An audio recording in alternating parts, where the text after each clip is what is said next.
On today's episode, we're talking about a world without cons with Rizuki, Wig-Wig Cosplay, and Ky Hikari. I'm Rob Swackhammer, that's Tao, and this is Make Them Awesome.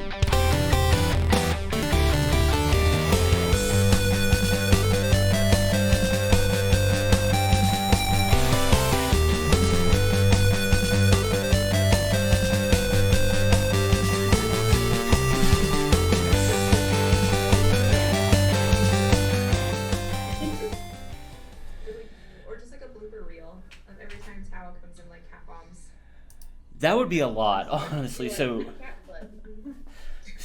many Tao bombs on this channel. Hey everyone, I'm Rob Swackhammer. Thanks for joining us on a series of episodes we're going to do here on the channel called "A World Without Cons." Because of the current situation, nobody's doing anything.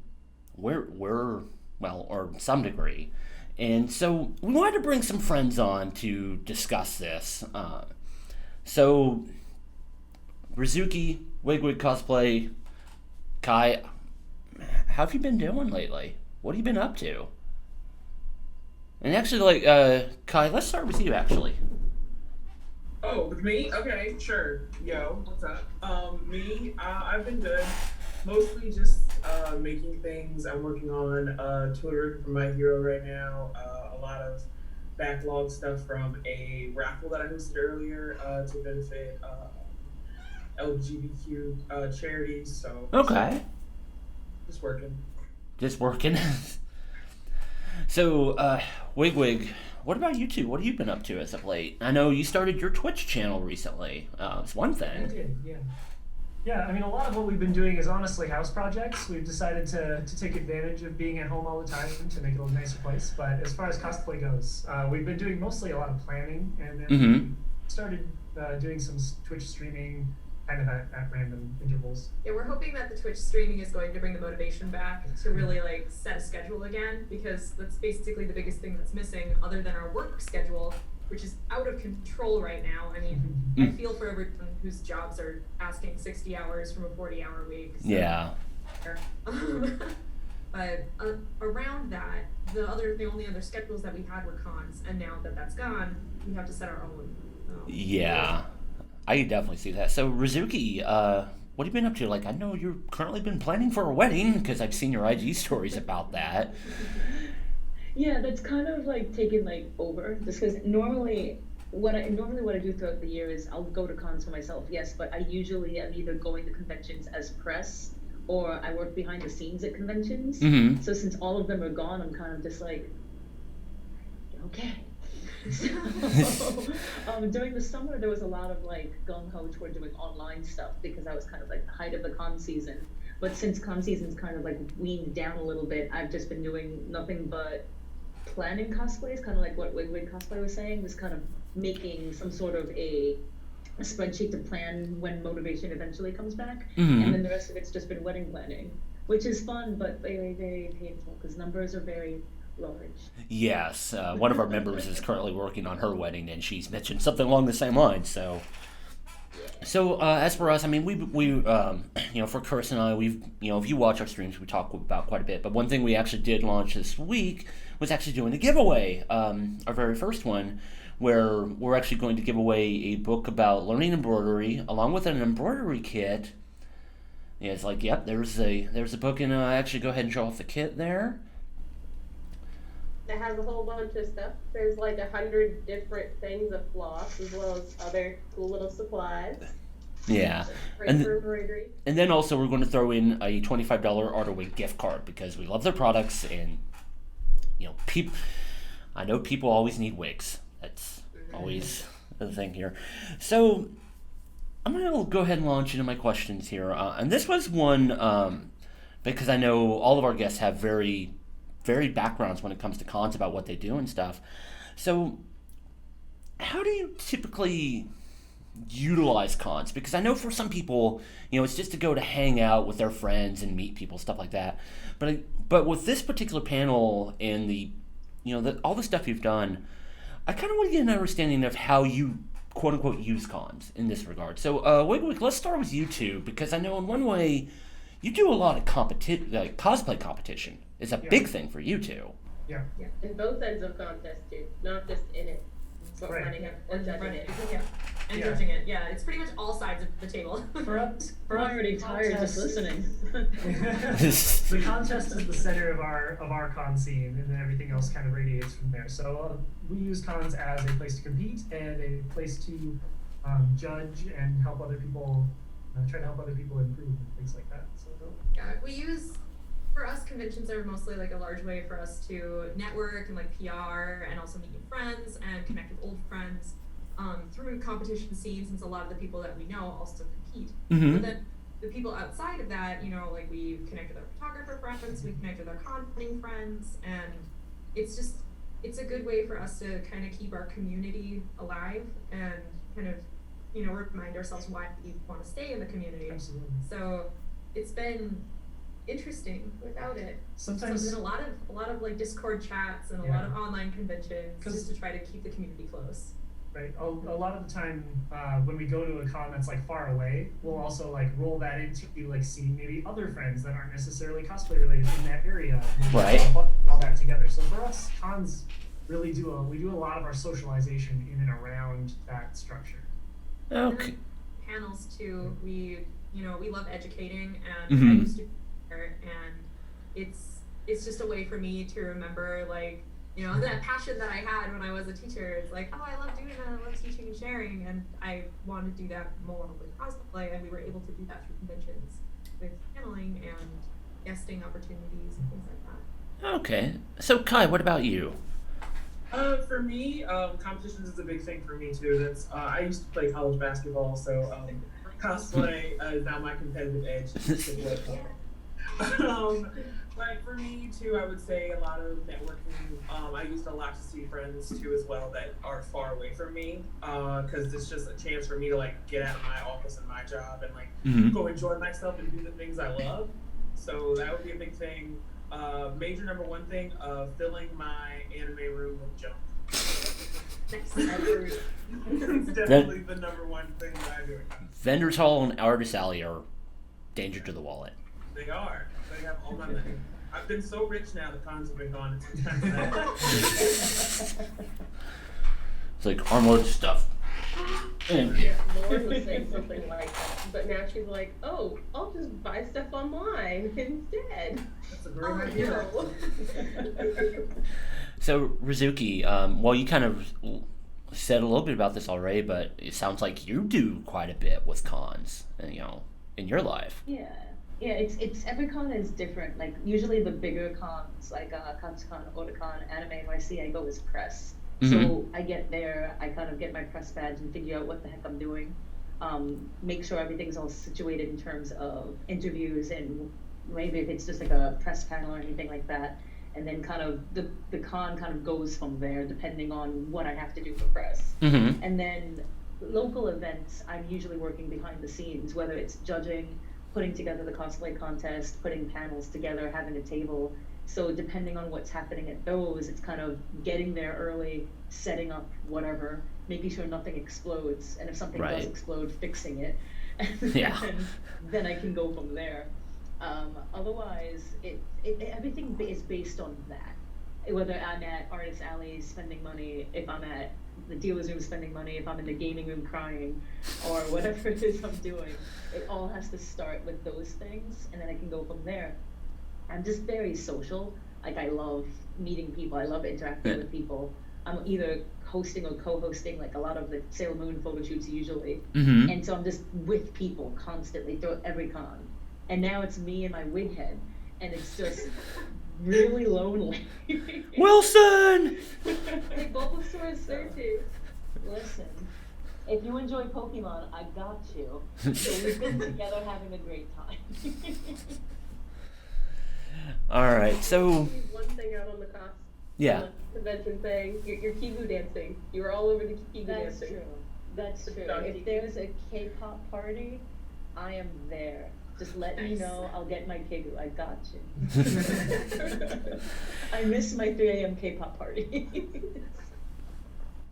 So one thing, and Rizuki kind of mentioned this a little bit, but I actually want to open this up for everybody. I actually want to talk about photography. Because me being a photographer, and Rizuki, I know you have talked quite recently about photography on your IG stories, but within the U.S., we know one of the big parts about conventions is the con photographer scene. And that's actually like a huge representation of cosplay photography in general, especially here in the U.S. So, but now, because that's not a thing at the moment, there's a couple things I wanted to bring up here. Like one thing I've seen with some of our friends is they've taken up self-shooting, which I thought was a very interesting thing. And one thing I do appreciate about them taking that step is that they get to learn more about like what it actually takes to put together a photo shoot and all of that. So on the flip side of that, and this is actually kind of where I want to open it up for everybody here, is with normal photo shoots, it's kind of a creative collaboration, at least if things are going right, between the photographer and the subject. So with self-shooting, two pieces here. One, is there maybe the loss of something because you're not always working in a creatively collaborative situation? And two, might you miss out on being critical about your work? That's something I have to wonder about with people with self-shooting, if they kind of understand those two pieces. And I kind of want to get your perspectives on all of it. Actually, Rizuki, let's go with you, because I know you talk a lot about photography too, so. Yeah, I had my first, like, with a professional, like, with a photographer. Aside from that, it's all just been doing it myself, and there's definitely a difference. I know when I was with my photographer last week, he was able to tell me, okay, like tilt your head, or like blink, or glasses are still on, and stuff like that, like little Right. things I don't notice for myself. Mm-hmm. So when I'm self-shooting, whether I'm using my phone with the certain settings, or if I have my DSLR with the timer, whatever I'm doing, I don't pay attention to those things. And then when I flip it to look at it, that's when I noticed, oh, I should have tilted a little more, I should have done this a little bit more, I should have something. Right. Or the angle. With him, I was able to get the angles I wanted. I know, okay, kick your leg up a little bit more, and stuff like that.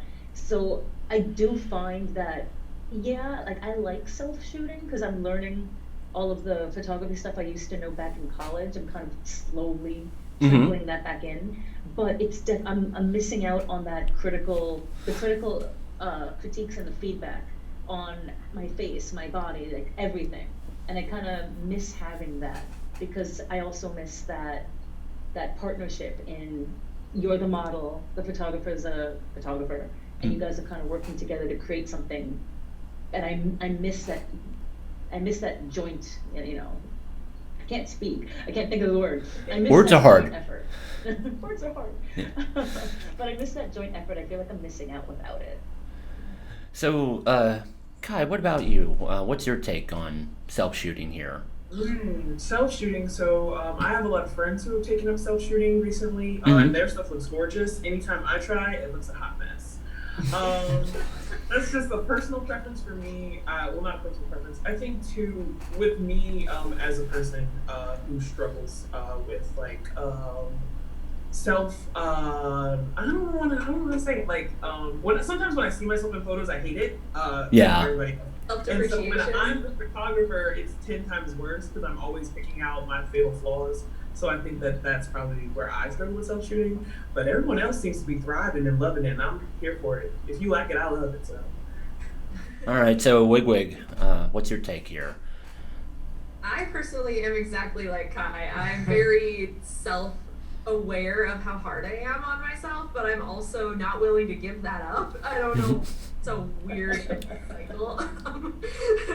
It's called being a perfectionist. And issues. But at the same time, that perfectionism leads me to good things in crafting, not so much in self-shooting.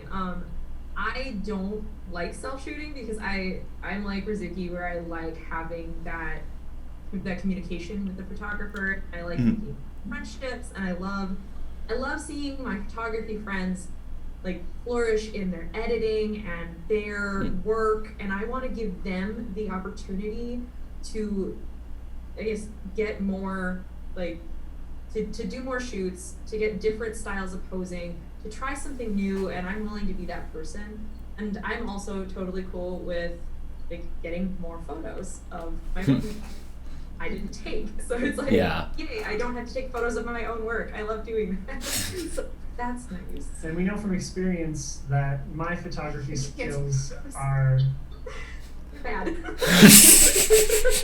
to be very kind, they're bad.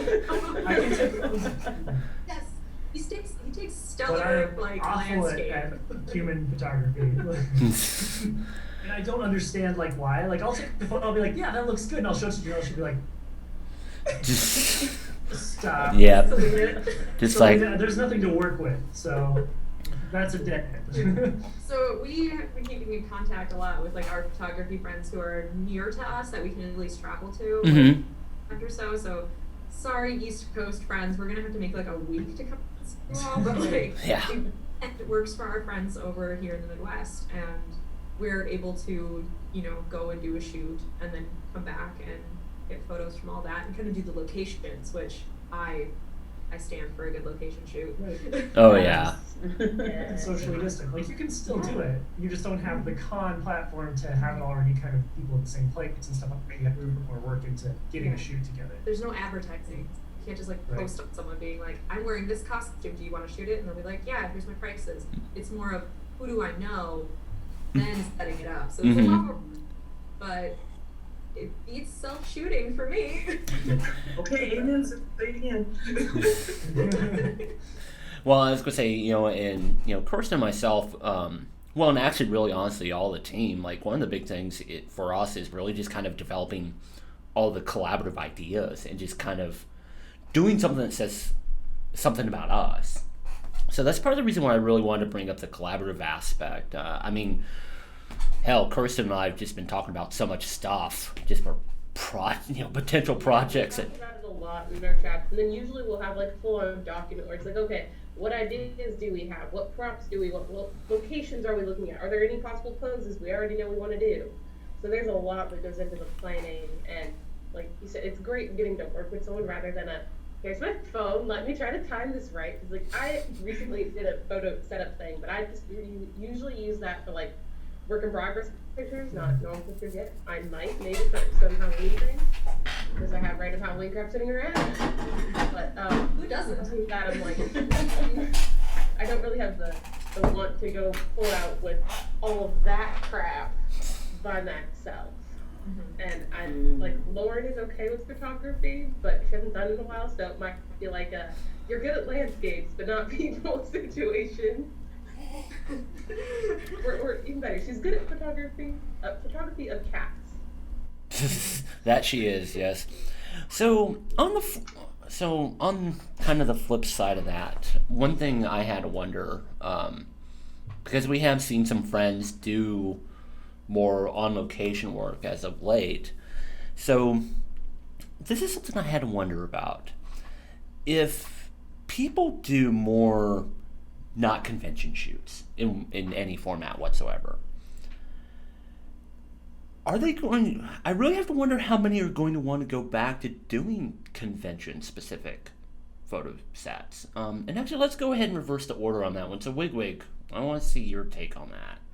Yeah, I have a strong opinion on that. I think that a lot of people are strongly driven by convenience, and I don't think things will change very much when things go back to normal from how they were. I think people will be like, oh, I can do shoots like without putting in work. Yes, I will do that again. I think people will be more inclined to maybe try and set up a location shoot every once in a while. Right. I don't think it's going to become the norm because it's just people don't have that kind of time. Especially once people can do things again, they're going to be like, I have 8 million things I want to do with my time. Same location shoot is going to be hard, I think, for a lot of people to fit into their schedules. Okay. It's just so convenient to be at a con where it's like, well, I have some okay settings I could shoot in, even if it's a hallway or it's whatever graphs area they have, and there's the photographers there. Like, you don't have to worry about, we need to meet up and travel to this place. Yeah, and for me, I really think that I'm going to continue to book shoots at conventions because one, I like, being a photographer. I like photographers around, they make our costumes look good too. So it's not just about the makers; it's about other creators as well. So I like supporting that, and then I also like the opportunity of working with different photographers, and I wouldn't get that opportunity if I only did location shoots, because I would only do location shoots with photographers that I've known and trusted for years, because you probably wind up having to get a hotel room and, you know, travel long distances and have some sort of like kind of a loosey-goosey contract, but not as hard as it would be at a convention. Like, you wouldn't have like a strict contract where, you know, Right. for 30 minutes you get like 6 photos back or something like that. But it's an opportunity to work with new photographers at conventions, and that's something that I really like to do, especially when we travel to the larger conventions, you know, hundreds of miles away, completely different part of the community. So that's something that I like to do. So I'll continue to do both, as I always have. Okay. Kai, what about you? Yeah, I would say both. I have like a lot of photographer friends that I travel to conventions for just to shoot with them specifically. Okay. That's like a big thing with me. But I also don't mind, like for Halloween, I'm driving to Jackson, Mississippi to shoot with one of my friends who's a photographer there too. I think though too, at the same time, I feel like, and maybe this is just me, I feel like I get more bang for my buck when I go to, gosh, my mouth doesn't work. That's okay though. When I shoot at conventions, because I'm getting more photo shoots for some of the prices that I'm paying to like go to other locations with photographers that I know with the associated costs. So, I mean, I throw my money around everywhere, so it doesn't really matter at the end of the day. Sometimes I do like to save a little money. All right, and Rizuki, your take? I don't think convention shoots are going anywhere. I know for Katsucon, for example, I'm able to shoot with people that live in other states, that live completely across the country, that I wouldn't be able to see them otherwise. And same with photographers. I was able to work with photographers that are completely out of state that I would have never worked with. But because of the group I was with and because they were present, I was able to shoot with them. And yeah, sometimes conventions don't have the best locations, but it depends on your photographer too, because I know we shot next to a pool in a hallway at Katsucon, and when you look at the actual photos, you would never know we were in a hallway next to a pool. It was chef's kiss beautiful. So, but I also love location shoots. The shoot I just did last week was at a location, and I live out on Long Island. Long Island has a lot of gorgeous places, but I'm also lazy and I hate driving more than 10 minutes. So you know, either way, there was pros and cons to it, and I love both. When conventions come back, I know I'm definitely going to be booking every single convention shoot I possibly humanly can, just because I miss my friends, I miss my photographer friends, I miss people. Yeah. Right. I will definitely be. I agree with Kai and with Wig-Wig. Both aren't going anywhere for me. I just want people. I feel like this is like my AA meeting. Like, hi, I miss people. This is where I slide in. You guys need to come to Texas cons so that we can all hang out and do photo shoots with Rob. Yeah. My list was long for 2020. Was long in Texas. We had Texas cons on our 2020 lineup, and it were cursed. Texas cursed. Well, it's because kind of going along those lines. When we get our first colossal con, you can come. Well, I was going to say, for us, just do a quick aside. I mean, we were actually doing the whole cosplay setup for a con this year for Classic Game Fest. That was the first for us. Like, we redid the rules. We were going to run a photo booth. We were going to do everything of it. So anyway. Alone tear. Yeah. More than one, it's like all of them. Multiple tears. River. So I'm going to continue on with my list here. Something I had seen people mention, and I know probably all of you have seen this too, is with some of our cosplayer friends, because of the fact that we don't have conventions, that they've actually lost motivation to work on costumes. And which is, it's been very interesting to kind of see that creativity is so tied to an event. And so I kind of want to get everybody's thoughts on that. Actually, let's go with Wig-Wig. I kind of, because I know you have been working on some stuff now, especially with the Twitch stream. So I kind of want to see where you would take that, as far as like not having motivation. Yeah. I mean, for me, at the beginning, we had been working really hard. Like, I think we were about maybe 72 to 80 hours into just like this mad rush that we had to do. When we came back from Katsu, we hit the ground running for our next really big competition. Mm-hmm. It was day 0 of that con. My embroidery machine was running. We were by the skin of our teeth going to make it, you know, the costumes finished and drive to the convention. And then my friend who's sitting out in the living room, who happened to be there because she was coming to the con with us as handler, she yells for me to come out there, and she's like, the con is canceled. And I'm like, excuse me? And there's my embroidery machine running. You know, I've got a mess in here. I have half my hand stitching is like laying on the table. And suddenly the con just wasn't existing anymore. The competition was canceled. Everything was gone. And it was just like free falling. And to have to figure out that really weird headspace and like that really weird emotional place that you're into was a lot, and it took me a long time to get through that. So now I finally started finding a little bit of motivation, but even without like written in stone, this is when this event is happening, you know, hell or high water, I still can't make a deadline work for me. Like, I tried to put a deadline on a costume that I wanted to quickly make in about 2 weeks. It's a week from now, and I still just have the fabric on a pile on the ground. So like, I can't even make fake deadlines work for myself, because I busy myself with something else. I'm like, oh, that in the house needs to be repainted, or ooh, I should make a different cabinet cover for that, or I should do the dishes. You know, like, I distract myself basically with my imagination. I think it's hard because, like, too, you don't know when you're gonna use it. Like, you're making something, and like, when is it going to be useful? You have no idea. Yeah, I could see that. I could see that. So it's tough. It's tough to decide that I'm going to do this and then not know when it's going to come to fruition. You know, because you can take photos and stuff, and that can be fulfilling as well. But I think a lot of cosplayers really enjoy putting on their cosplay and doing social things with other people. Mm-hmm.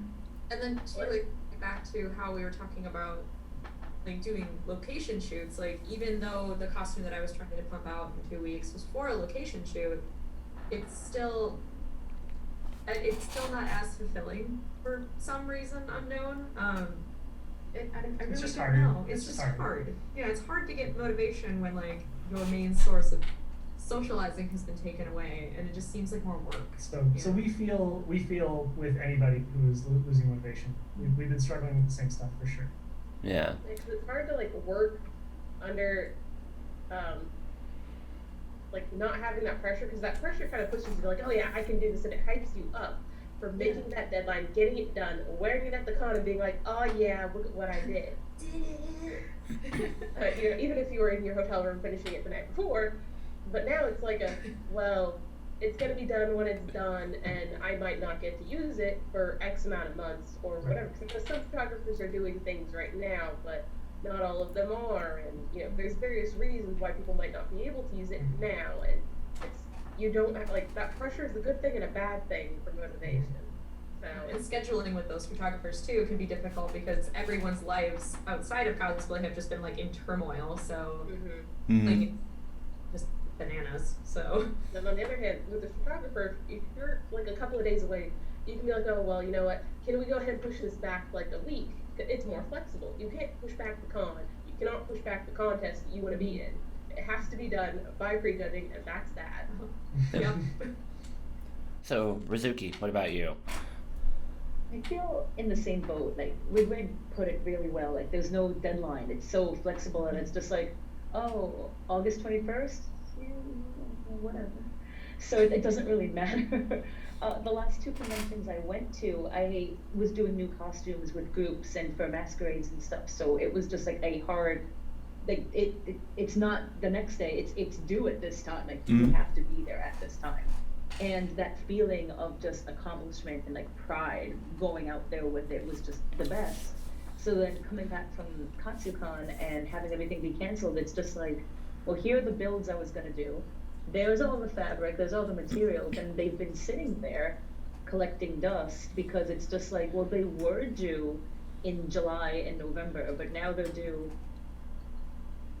whenever, Big so I question kind of mark. don't care. 20XX.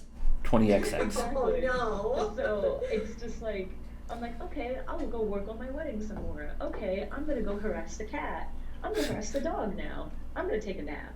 And that's kind of my day while more dust collects on them. And I'm just, they'll be there. It'll happen. I don't know. I have no Like, I had my motivation to do list. anything like that.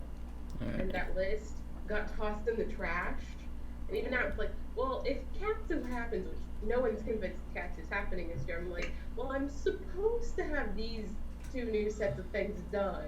But is it really going to happen? Do I really need to Right. start? Yeah. I mean, yeah, it was really funny to see MagFest canceled, but Katsu, and I know there's always reasons behind that, but Yeah. Yeah. Lots of them. yeah. Anyway, Kai, Definitely. I say, Yeah. That's supposed to be my first Katsu 2021. We'll see what happens. But for me, lack of motivation. So a little background to, I guess, how this started. I hadn't cosplayed in made anything for a convention since last October. wow. And so I went to AWA, and then I didn't do any cons in January or February, and I was supposed to go to MomoCon in March, and that was supposed to be me back on the ramp working on cosplay. I got stuff in the closet, I'm ready to go. And then we wake up one day, and they're like, "Oh, it's canceled." I said, so I've literally been sitting here with no motivation whatsoever. But I will say, my friends have been very motivating. They've kind of pushed me to make me we're doing this My Hero shoot on Halloween. So they're like, we gotta get this done because we know we're gonna be together, because I think that's one of the things I get a lot of motivation from them. So being able to see them, it's been really helpful. Okay. I was going to say, it's something, I think your camera kind of had a spirit going on, because it just kind of I'm just watching it, I'm just like, what happened? I'm here. I'm so sorry. I was like, does she have a cat that we don't know about? That's like, Oh, no, I have rabbits. I have 17 rabbits, and they all stay outside. So. alright. Well, and to the point, actually, Kirsten, because this is something you and I have talked about a lot, is you work on stuff because otherwise you would be just bored shitless, honestly. Yeah, so like I said, I had my list of things I was supposed to be working on, which some of them are still written up on that whiteboard, and I need to erase them. And I was like, well, these events aren't happening. I don't really need to work on this yet. Tossed that to the side and was like, all right, let's work on costumes that I paused, aka Wicked, because I was looking not where I want to be skill-wise to work on this, and now I have a gigantic petticoat sitting there with a cage and some corsets that I've made, and over there I have bits of patchwork for Elzebub, because for that I was like, this is going to take time for me to figure out how I want to do it and how to do it the right way, because they're rather complex things. And prior, I was just like, I don't have the time to take all this to learn how to do all of these things. I just want to costume, and bust them out. And now I'm like, well, if I'm just sitting here, I'm going to be bored. I don't really like being bored because then I'm twiddling my thumbs I'm crazy. So I was like, this is a great time to sequin and do this and torture my fingers with hand sewing a hoop. And so it worked out for me kind of ish, but mostly just because I don't like being bored, and if I was too bored, like I said, I'd be sitting there twiddling my thumbs, just going crazy. You'd be playing a lot of Animal Crossing. Animal Crossing is great, but I don't want to just be like Animal Crossing 24/7. Hey, you can always play Tetris 99. So on the flip side of that, Kirsten, you and I have talked about it. Wig-Wig, I know we've kind of talked about it in some way. It's now that we have the lack of con crunch for making costumes. And that's, and kind of going back to some of the earlier discussion about the fake deadlines, and how they may not actually be effective. From a certain standpoint, I have to wonder, is the lack of con crunch like maybe actually better overall comparatively? And actually, Wig-Wig, let's go ahead and start with you because, like I said, we have talked about this in some way. So I kind of want to see what your thoughts are there. Yeah, I mean, I'm one who's very sensitive to con crunch. Like, a con crunch will kind of wipe me out mentally for a while. So for me, it's like that aspect of it has been good because I've had time to really like do a full recovery instead of like hopping into another con crunch. Right. Which is kind of relieving in some ways. I guess when it comes to I struggle with myself wondering if what's going to happen like when cons start happening again and the con crunch is there, like is it something that I'm going to be able to deal with? Is it going to go back to like how it was, or is it or has things changed for me, because of that? Because it's definitely been a positive thing in some ways, and I don't want to go back to jumping into something when I'm not ready again. Right. I want to try and take this moment of breath to like try to move forward in a more intelligent way. Okay. I don't think con crunch is going to go away, but if I can manage it better, maybe I've really like been forced to think about that. Like this did have a negative impact on me, like over time. Like I could feel it, and I could feel it lifting, and so I have to figure out how I'm gonna move on without going back into the bad habits. Still using the con crunch as like a motivator. So where's the happy medium? Is the right. And that's gonna be tough. It's gonna be ongoing. Yeah, I feel that the same way, like where it's the happy medium. Like I love and hate con crunch because one, it's a motivator, but two, it's very unhealthy and incredibly toxic and very bad for your mental health and physical health because the last con crunch that we did about blew out my back. Oh. So I spent all summer recovering, like physically fixing my body because I had done so many terrible con crunches in a row for years of just bad habits of like cutting fabric on the ground and not sleeping and eating poorly and things like that for like weird weeks, and also crunching out a lot of hours at work and doing all that kind of stuff while maintaining regular household chores and making sure bills are paid and all of that. Well, life doesn't stop for con crunch, unfortunately, when you're an adult. It just doesn't. When you have a house, it doesn't stop. Yeah. So, like, we have to also make room for those kinds of things. And I found that it was getting a lot harder the older I got to crunch, obviously for reasons of age and longevity. But the mental wear down was starting to happen too, where it was like, this isn't healthy anymore and I really need to stop, but this is my motivator, so how do I stop? Yeah. I had a ticket to a train and I was on the train and I wanted off and I didn't know how. And then the pandemic happened and everyone had to get off the train, so we're all just stuck at procrastination station, so here we are. And the train just disappeared. It's very odd. Have fun in the middle of nowhere. Right. I was going to say, and actually, Kirsten, because I want to go to you for this, because you and I have talked about that as well, especially now with the stuff you've been able to work on, even though it wasn't maybe necessarily tied to a specific event, the costumes you've been working on, you can just, like, sit and focus. And, like I said, because you and I have talked a ton about this subject in that regard. Yeah. Because, like I said earlier, with the Wicked stuff as an example, I could sit down and focus, okay, how do I want to make this corset to where it is well made, will withhold like for lots of wear, look nice, and all of that. It all matters. You don't just want something that if you wear it once and it doesn't last. So, like without that looming deadline, I was able to figure out, okay, this is how I want to make it. Because I made mine, I think I slowly made my Glinda one over like the period of a month. Because I was like, okay, so now I did all these channels, let's figure out the best way to put the stupid caps on the boning. Let's see how to do the hand stitching to hold the boning in place. And so it worked well. Instead of con crunch, me, sitting here at 5 a.m. gluing rhinestones to a costume that I'm going to wear that day for a contest. It goes to the unhealthy habits of con crunching and why it's not good. So. All right, gotcha there. There's so much there that, like, it's a great motivator, but it's very bad for you. Like, your health is Yes. no. And even skill-wise, if you rush through something, you aren't really going to take the time to learn how to do it and do it right. You're just going to do it to get it done.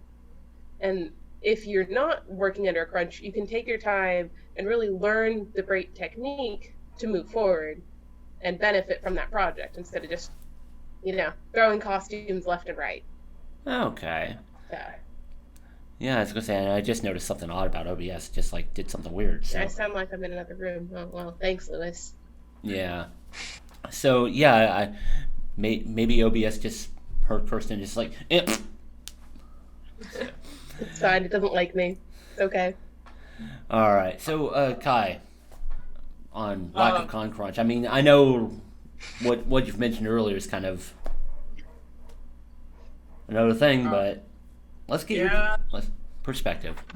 Con crunch. So, there was a time when I was like a gremlin and loved con crunch and loved to stay up. Then I got hit with a 72-hour con crunch where I didn't sleep for 72 hours, and it was a nightmare. An actual nightmare. I lived, but barely. And ever since then, it's like if it's not done, it's not done.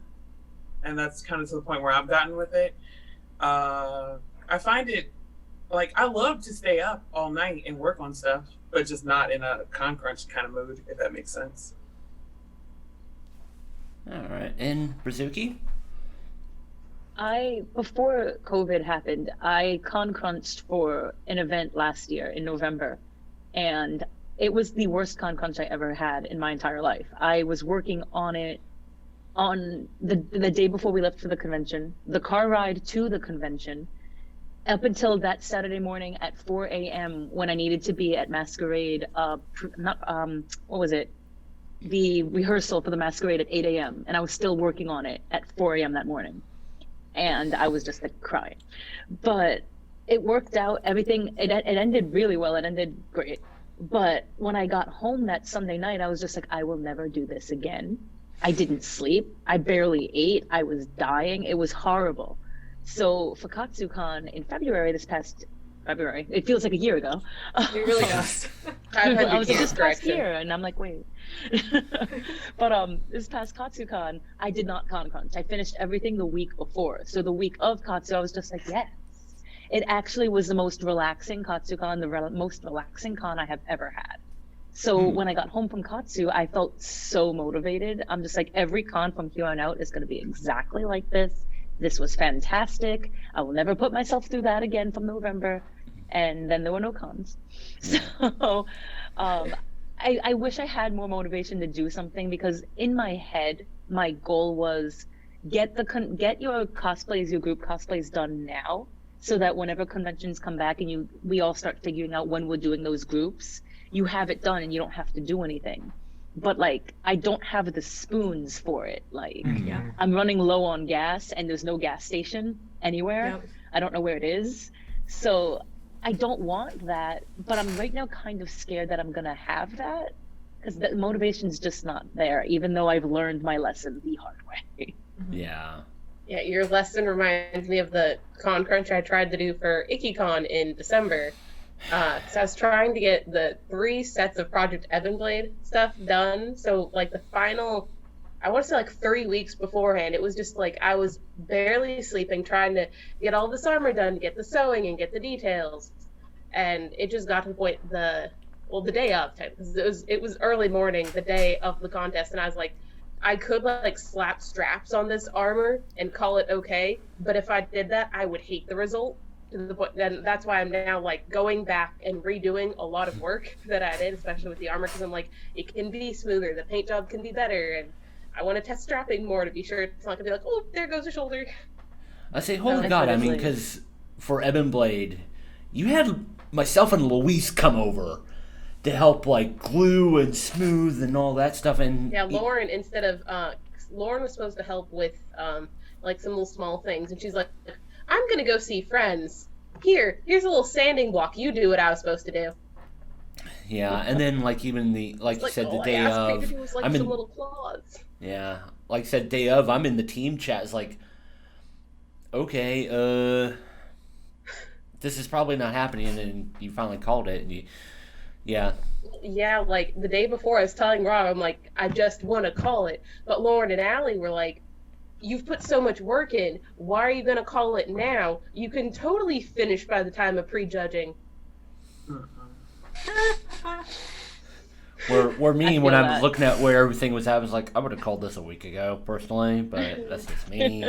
So, anyway, That event so in November, it was just because I was there as press. It was my first time going into a masquerade, and then I had a group photo shoot at 10 a.m. So I bit off way more than I could chew, and in my head it sounded great, but then in reality it was just like, you're an idiot. You're a complete and utter idiot. Feel that, because where I am work-wise is like, with what I undid and what I'm slowly redoing, I like basically undid the last 2 weeks of that con crunch, where I'm like, okay, let's re-smooth all of this armor and redo all the LED work and redo this. Oh no. So, life of being a We don't like perfectionist. to talk about the con crunch that broke us. It's traumatic. I feel that. It turned out amazing in the end, but it was honestly traumatic. I say, Louise, Yeah, actually, there was a change in the contest, so we changed our outfit a month out, and then we made a big build. But it was oh, 1 month. 2 costumes, a set, a new everything, It all the was props Not a good in idea. like a month and a half. look at this Yeah, face. I've been there, done that. Fortunately, It's Like other teams had known about this contest prior to a lot of other people, so it was kind of like a weird little like. I feel like some people knew about it beforehand because they were friends with other people, and then we found out about it through like actual knowledge of like they're posting on social media kind of thing, and we were like, oh, these costumes aren't going to work for this kind of contest, so we had to switch gears, and that kind of really threw us for a loop because we had planned to do this costume, then it was we had to source materials and everything in like a month and a half. Like we had to do the job of 5 months in half, and it was awful. Like we worked on the costume until 7:30 in the morning, the day of prejudging. Oh God. Yeah.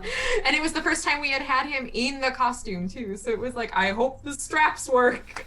Yeah, that was one thing that was It was terrifying me about the Evan scary. Blade stuff. Was no one like I'd worn all the cloth bits of mine. Lauren wore the cloth bits of hers. Allie tested the cloth bits of hers, and the armor was tested in pieces, but not all together. And I was like, oh no. this can go horrible. What if this stuff just pops off? Like the bracers, Yeah. those got zippers, they're staying on. But everything else, I was like, Right. Yeah, no, for him it was like LEDs were math. flickering in the shoulder because it just got stupid and bent, and I had to resolder it. And no, you when you approach a contest, you want your best foot forward, Right. not the foot you stubbed into a wall. That's how we started with Yeah. Cuckoos of Death. We started. This is the con crunch. I guess I'll tell you guys. It's on my Instagram story. Cuckoos of Death. We started out. It was supposed to be a full Sailor Moon group. We had like 10 people at least, and we had like 5 or 6 people who could sew and like actually make costumes. And by the end of it, it was me. And I made all the costumes. So it was a nightmare. Oh wow. A nightmare. We all have horror stories. Yeah. Which at Unfortunately. some point, if we can ever do a panel together, and it'd have to be an 18+ panel, we have to do cosplay world problems. I'm just going to say that. So one thing I want to bring up here, especially because all of you have been involved in competition in some way, was with online cosplay contests, which is a very interesting thing when you consider about some of the stuff that, you know, with the way people tend to judge cosplay contests, you know, in real life versus, you know, now online. So, Kirsten and I have talked about this a lot. We're kind of, for us specifically, we're kind of an odd thought with how online cosplay contests are done, especially with awards and how other cons will treat them later. Kirsten, you and I have talked about, you potentially entering contests, but you don't want to because with the awards you have won and the way some online cosplay contests are done and the way other people accept those awards, that would potentially bump you into Masters, but you don't feel that's actually right for you to do that. Not yet. So, go ahead. Yeah, what I was saying is, so what he's referring to is like a local con that we tend to do. Their rule is if you have 5 awards, it doesn't matter what level, if you have 5 minor, you're a master. And the thing is, like with judges' awards, those are very loosey-goosey. It could be, you know what, you had energy, I like the character, here's an award. That's not your craftsmanship or your performance earning you that award. Right. Exactly. Yeah. And so I'm at 4. If I get anything, because a lot of contests online are like, oh yeah, this can be counted as like a minor award, that then pushes me to Masters, which while I'm definitely in the intermediate category, I don't feel like I'm ready for the deep end of the pool yet. I'm working on it, but I'm not there. So that's why I'm like, oh, I could do these online contests, but at the same time, when we go back to in-person things, that could screw me over because if you fit into that category, great. If you're not, you're hurting yourself because you're where you shouldn't be. So, Rizuki, want your take on online cosplay contests? Because I know you've been somewhat involved, if I remember correctly. Yeah, it's when it comes to participating in one, like being a contestant, I'm such a newbie. I know nothing. But when it comes to like putting them together and judging, I've done it a lot for conventions up here on Long Island. So every single one of them out here is completely different. The way it's being judged. Sometimes there's different like categories, whether it's beginner, intermediate, advanced, or if there's duos, groups, singles. And sometimes they'll even have breakdown categories depending on event of, did you buy this, did you make this? They'll separate it in that sense. So there's different types.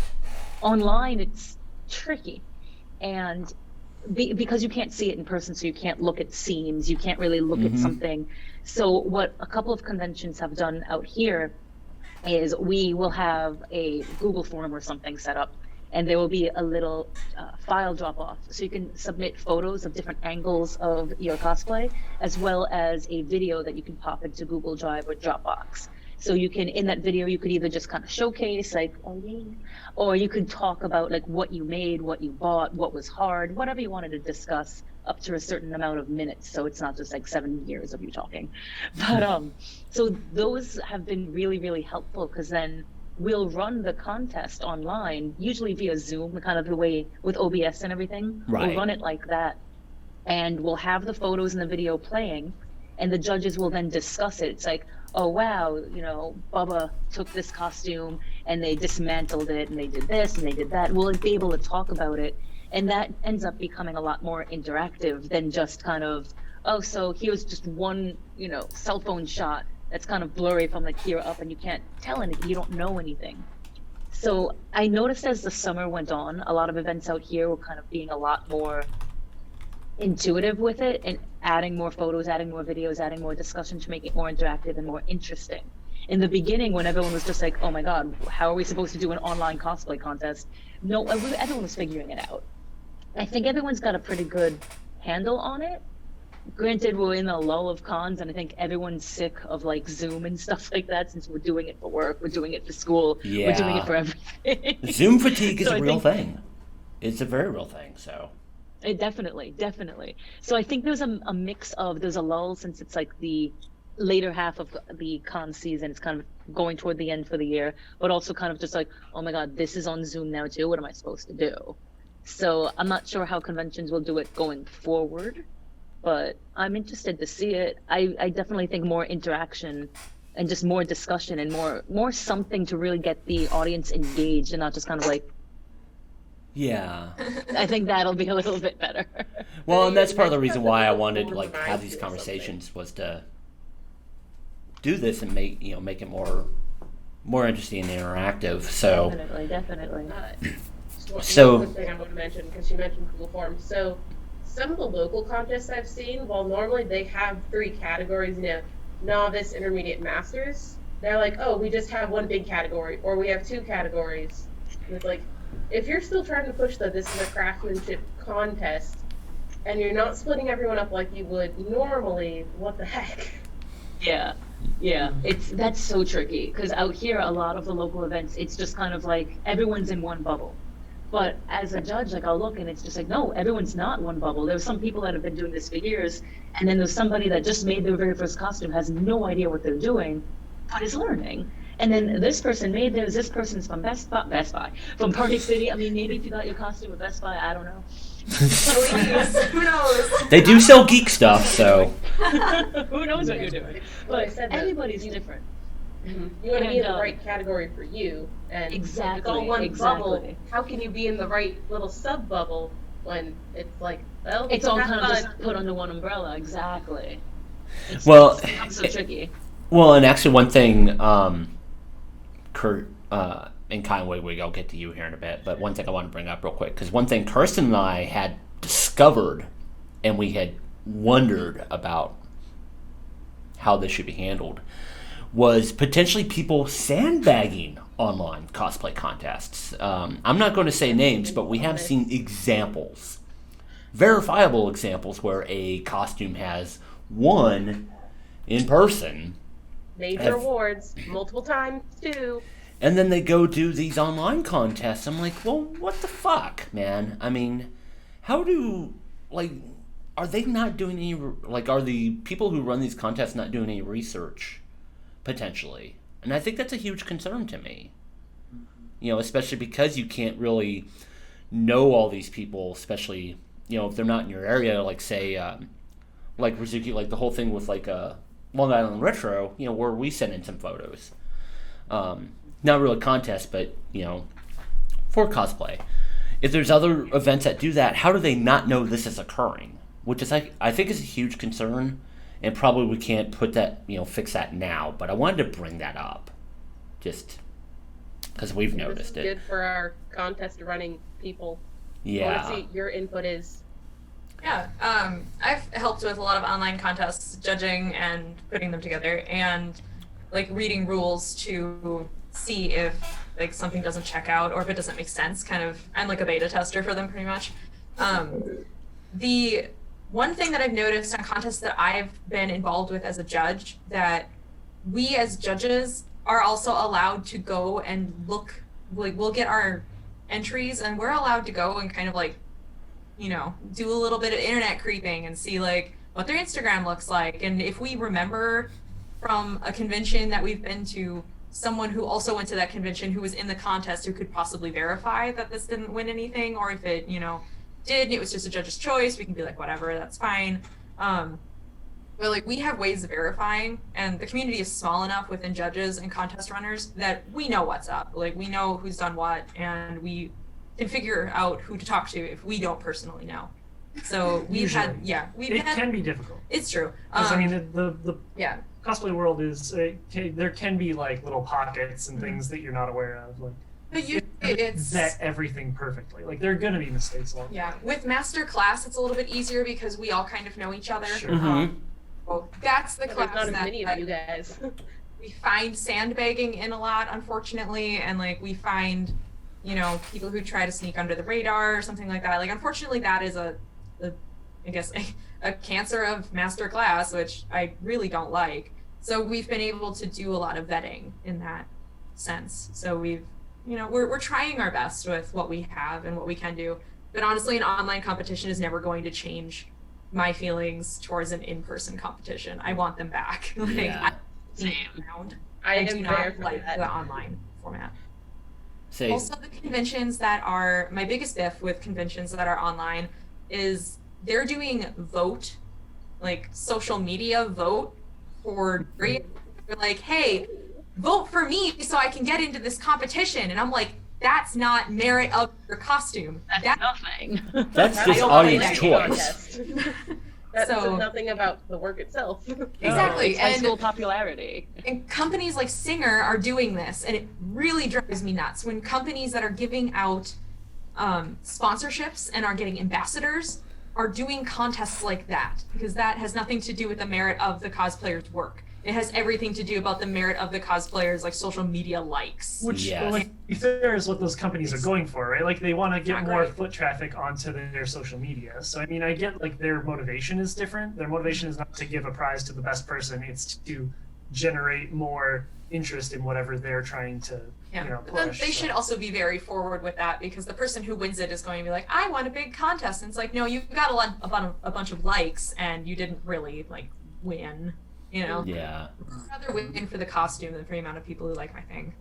So this is a side note, but it reminds me of how a lot of people bring up conventions and how they find guests. Some of them are like, well, we'll look at you if you have X number of followers across these platforms. If you don't have this, the door's over there. Bye. Yeah, okay, so speaking on that really quick, we are the only USA duo that has ever brought back gold from an international competition. And People people gonna like start bowing down. in our page for guessing because we only have like 1,500 followers, you know, and it's like, it has nothing to do with the merit of our work. It's Right. just, I'm not a slave to social media. I don't put social media really hard. I would rather be spending my time working on something. And that's where my focus is, you know, nothing against the people who are able to juggle both, but it's just my real life job doesn't allow me to do a lot of social media because I'm drained at the end of the day. And the energy I have left, I want to put into costume making. So And it shows because your costumes are so pretty. Yep. Well, that's my soapbox. Well, I was gonna say it's funny as you get into that because that'll actually be coming up here in a bit. But Kai, I want to get your take on online contests. Okay. For me, I did one like earlier in the time of the great goodbyes. It was a charity one. When I do consider entering this online contest, I kind of lean more towards the charity ones because the money is going to organizations that I love Which and is want to good, support. yeah. So I don't mind. You know, like, hey, I'll pay this entry fee. Money goes to charity. Here's a costume. But I'm also Wigs. You guys have kind of settled my nerves because I'm not a pessimist, but like when it comes to online contests, I can only think that people are lying and cheating because I just hate that like Rizuki talked about like the in-person part where they're like looking at your seams, they're like flipping everything, they see every single thing, and if someone's just sending you a book, I'm just not me personally because you can see all my bad flaws, I don't care, but other people are just sending in like, this picture is cropped, so you can't see this part. You don't see that. And so I think that that's really hard for me as a person. Because I was like, I want to get judged from the top to the bottom, not for what I just showed you. So I was gonna say, one half of Wig-Wig's got to go take care of life stuff. So good chatting with you, man. Thanks, everybody. Let's say, and we'll definitely It was a continue. blast. Yeah, I was gonna say, and we'll definitely continue on because there's definitely a lot to unpack here. And so, the other half of Wig-Wig, since you mentioned this very specifically, I think this is a One half of great Wig-Wig time should not be to go into flustered. this particular thing. The pressures of social media to do something. And that has been a problem for some time. And one of the things and that is something all of us at MTA talk about a ton. And I know, Rizuki, you definitely have in your IG stories and such. So,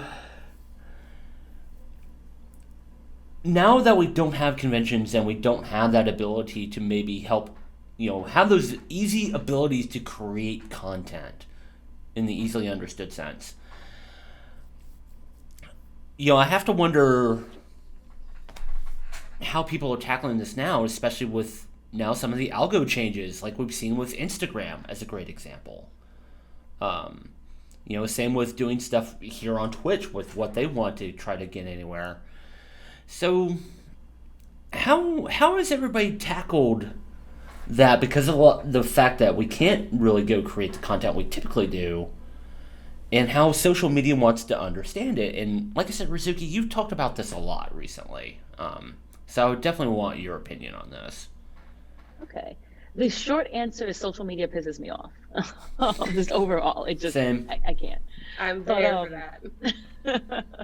but the longer answer that I will try to keep as condensed as possible, because I could go on for years about it. I do social media marketing as my real time, like my real life job. As my real life Okay. job. So this is like social media and I fight 24/7, 365, whether it's about cosplay or what I do during the day. And watching all of the changes throughout Facebook and Instagram especially, it's frustrating because like you said, right now, this is the only way we can really connect is digitally. This is what we've got right now. And social media doesn't really want you to play unless you pay to play or you've got a huge platform like you're like a Kylie Jenner or and I love Yaya Han, don't get me wrong, but she's got a huge platform. Yeah. So she gets pushed more than maybe like you and I would. And of course she would. She's got a larger following. But the algorithms when it comes to social media set you up to fail.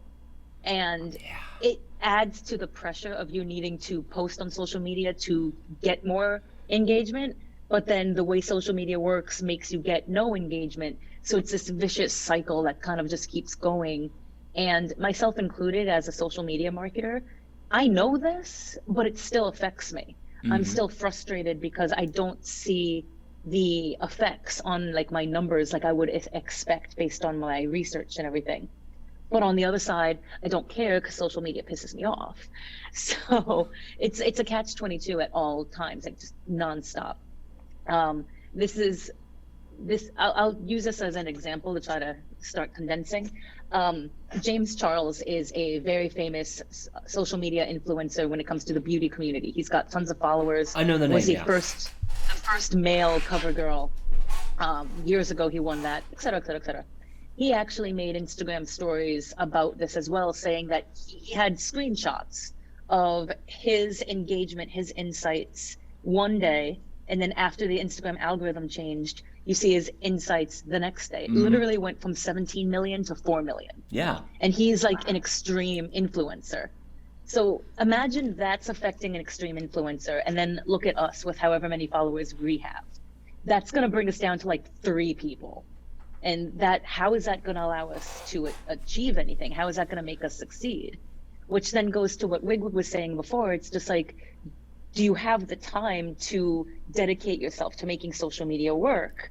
And you have to be on social media because that's the only way you can be interactive now, since we don't have the physical interaction. So it's just a nonstop tug of war, and it's the stupidest thing in the entire world. I can't stand it. Yeah. And I say that as a marketer. So for anyone out there, and I'm saying this to myself, listen to yourself. The numbers don't matter at the end of the day. We want them to, we think they do, and they do to an extent, but overall they really don't matter. And I could post all day long, and you guys probably will never see it because the algorithm is set up to have you fail. That's just the way it is. Unless you pay to be a sponsored post, in which case you get shoved in everyone's faces. So it's incredibly frustrating to me. And I'll shut up, but it's incredibly frustrating to me. I cannot stand social media. And I knew you would have something to say. Because like I said, we follow you and we fully well know. Okay. So, Ky, social media and the pressures on that? Oh, social media, it's like so much pressure in general comes from social media, like the pressure to feel like you're being successful, the pressure to feel like you need to look a certain way, the pressure that you need to put out 15 million costumes in 5 minutes because everybody does it. So I kind of don't like social media for that aspect, but I do like the connectiveness of it. So sure, 10 million people might not see my photo, but I get to see my friends' photos, and that kind of makes me happy. So, and I can talk to them. So I guess that's where I am with it. Social media sucks. I'll say it.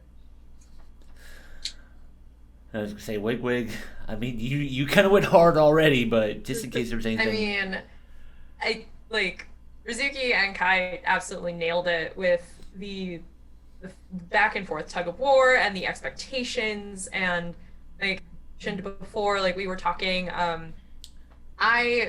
at the beginning of the pandemic, I felt like I had a huge sense of FOMO, the feelings of missing out. Everyone else was making costumes, and everyone was all super hyped to get costumes done before conventions would come back. And here I was, you know, trying to figure out my work situation. Even though I worked from home prior to the pandemic, I was trying to figure out the new sense of the rest of the company working from home. Right. Trying to, you know, get them settled while maintaining my own steam through my job. And then, you know, everyone, like, I couldn't see my family, couldn't see my friends. So that, like, destroyed a lot of, like, happiness for me, which I'm happy if I craft, but I also craft because I'm happy. And I just had no feeling to craft. Like, it was gone because I just couldn't find anything to be happy about. And then you doom scroll through Facebook or you doom scroll through Instagram. And I'm like, wow, look at all my friends. They're making costumes. They're doing so well. And then it's like, how come I can't make anything? Like, what's wrong with me? Is something wrong with me? You know, like and then you kind of spiral and you get really weird about it. And then you're like, no, nothing's wrong. You're perfectly fine. You're in a pandemic. You're dealing with stress. And like, this is fine. So I baked some bread, I bought some plants, I did some house projects, and here we are, the motivation slowly coming back. But like, social media did not help that come back at all. Social media killed the motivation. And I've had to like self-teach myself motivation again in a healthy way. So yeah, social media is a nasty thing. I like how you brought up the doom scrolling, because it's so easy to be like, oh, look at all these amazing people and what they're doing and how great their stuff is. It's so easy to fall into that and not look at like, oh, wait, I do great stuff too. It's like sometimes, actually, before I was really bad about it, it's like, oh my gosh, look at what so-and-so's doing and so-and-so's doing. And my sister would be like, look at what you're doing.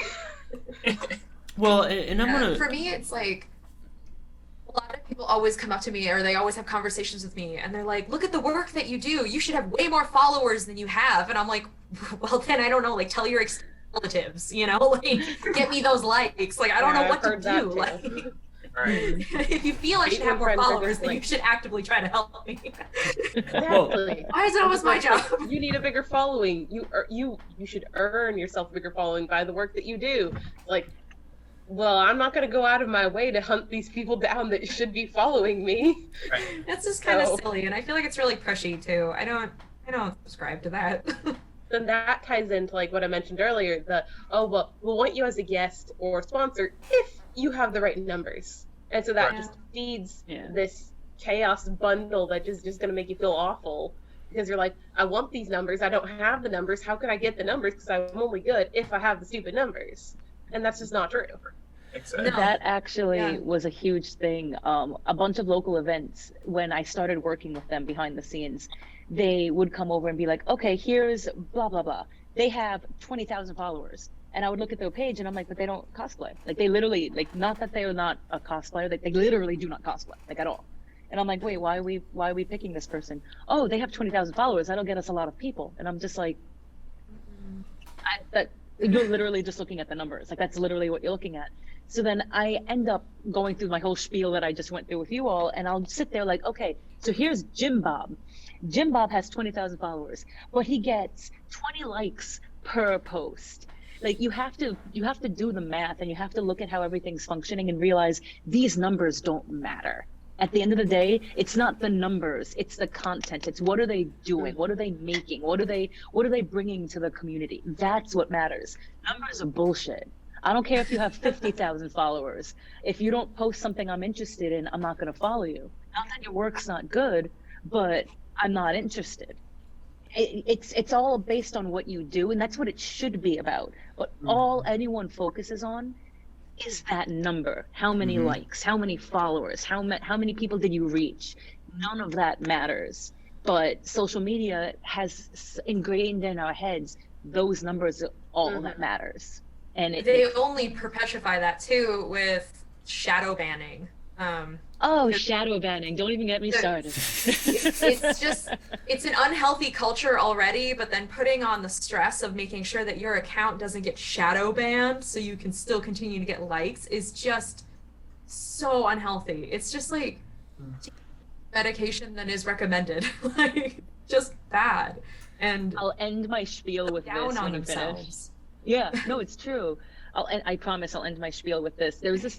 I'm following all of you already, but I'll notice some of you, even though we engage with each other's posts, you will not show up on my feeds. That's Yeah. done on purpose by Instagram. I have That's not noticed that you. too. Yes. That's 100% not you. That's 100% the way Instagram functions. Mm-hmm. There are people in the group I'm in, Moon Menagerie, that I am constantly engaging with them, saving, sharing, commenting, liking. They will not show up on my feed, even though we are constantly talking to each other.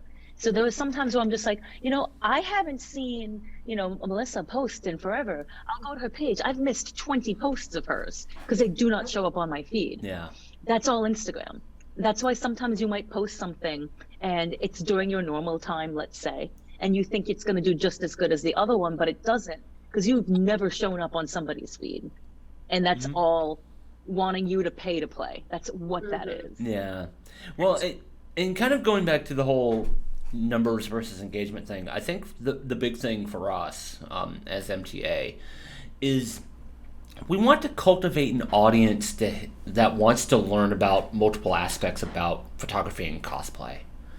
And so that's a thing we really more focus on versus the number, is the audience.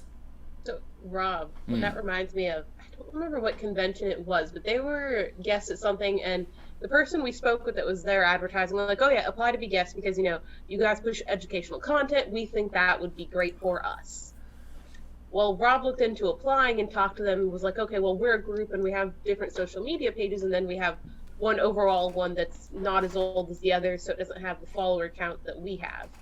And they were like, submit individually. They only really prioritize someone who has 1,000 followers, which that means of all of us involved, only Lauren and Allie would even be considered. Yeah. Wow. It's like one person's telling us, you know what, screw the numbers. We want the content you guys are doing because you're pushing education and helping build the community. But then their form and whoever's behind their answering questions is like, numbers. We want numbers. Yeah. Yeah. That's one of the big reasons why some conventions that don't know that we bring like educational panels, and we have like niche cosplay panels as well, like leatherworking, and things like that people are interested in, and like the fact of like our awards counts and what we've done for the community. Coastal conventions or in Texas might not know that, but like everywhere kind of, well, the coast is starting to figure it out now, the East Coast at least, because we've been over there a few times.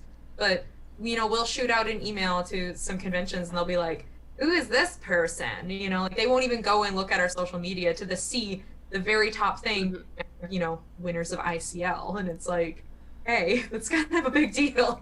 It's not as big as WCS, but it's still a big deal for, the USA. It's a huge accomplishment. Yeah. Like, it's an accomplishment. Like, please be proud of it with me. Celebrate that. And some conventions are just weird about numbers. And Yeah. I've worked with convention chairs that just don't care about the cosplay department at all. And they're like, so who do you want to invite as your cosplay guest? And, we'll put this person forward. And they'll be like, they only have 200 likes on Instagram. Like, what will they bring? And it's like, well, they've done all of these amazing things, plus they're a commissioner, so like they can do a panel about commissioning, and they still get shot down because 200 likes, and it's like, Yeah. numbers That are not reminds you. Like, So you mentioned that like you've done ICL, not WCS, and you don't have the massive following as some people, but I've also seen WCS winners from the US, and it's like their page has 300 followers. Exactly. And they're Yeah. representing the US in WCS. How are they not worth having as a guest? I mean, Yeah, it's not the numbers one of my that friends- it's the content. And Yeah, one of my I know friends you was a talked prior- about on your story before about watching for ways you can help promote your friends to the conventions. And I know, like, when I see the little thing pop up in their Facebook group, I'll be like, oh, this cosplayer and this cosplayer and this cosplayer. I've mentioned you for sure for Yay. Hexagons Thank before. you. And it's just like, how are they going over these lists? Are they actually looking at all of these, or are they just click, oh, not the numbers, click, oh, not the numbers? Yeah, I wonder about Probably. that too with some conventions. But I know that I have former friends who are, friends who are former WCS. That was weird. I'm still friends with them. I have friends who are former WCS competitors, and yeah, they only have like 300 likes on their page, and I'm like, you do amazing things. Like, how do I have more likes than you? What's going on? Like, so it's in the end, numbers are silly, and you should just make it be awesome. So, you know. Yeah. Exactly. So to that, especially because I was talking about audience cultivation to a degree, I'm going to kind of talk about the community aspects. And there was actually a great one that came up during WCUS Endgame, which Kirsten and I we watched some of it, where some of the team members from previous teams over the years were actually putting together Discord servers for all the people in all the teams to kind of talk. And actually, I think we saw something about this with oh damn it, Kirsten, I'm trying to remember what con it was. Crunchyroll Expo. Someone made a Discord server for all of the competitors after the list of who was like the final thing for them to hang out and chat to like replicate the backstage waiting area stuff. So that's and they created an award for that person too. Yeah, so that's one thing I've kind of wondered about with like I said, trying to keep up the community aspects because of the fact we can't actually get together in one room and just bullshit like this.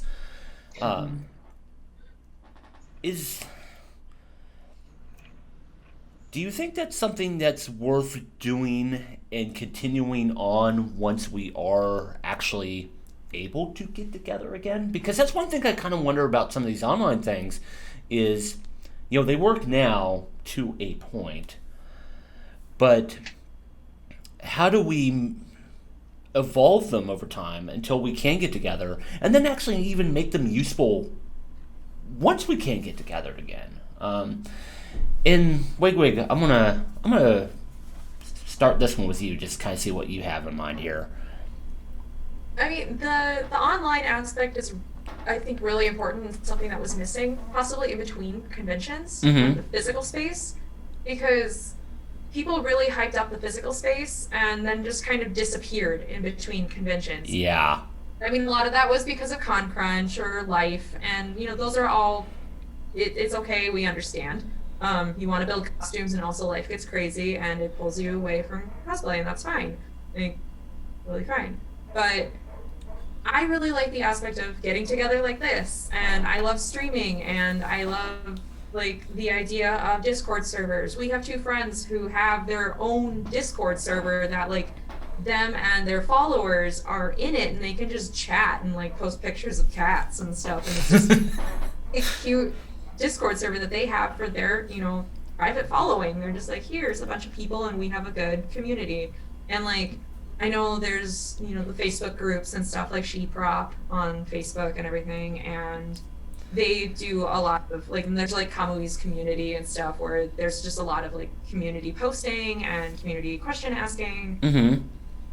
I think that those can be utilized even more moving forward, because I think we've now realized how important the community is to us, not just at the convention, but in between. Yeah. Especially if someone only has 1 or 2 conventions a year instead of 15 or 16, that is so important to them, because that's still their socializing for the rest of the year. We can't leave everyone out who can't go to 15 conventions a year, so we want to feel included. Yeah. Rizuki, your thoughts on that? I agree with that. There's a group of us cosplayers out here in New York and Long Island, and we are constantly together at every single event, especially the local New York ones. And we normally would get together in Manhattan monthly, sometimes multiple times a month, and we haven't. So we did make a Discord server just for that New York group, which has been great, because without that, we only really get to see each other convention-wise maybe twice a year, usually Katsucon and then Anime NYC. Otherwise, it's kind of non-cosplay related stuff. And that's been great.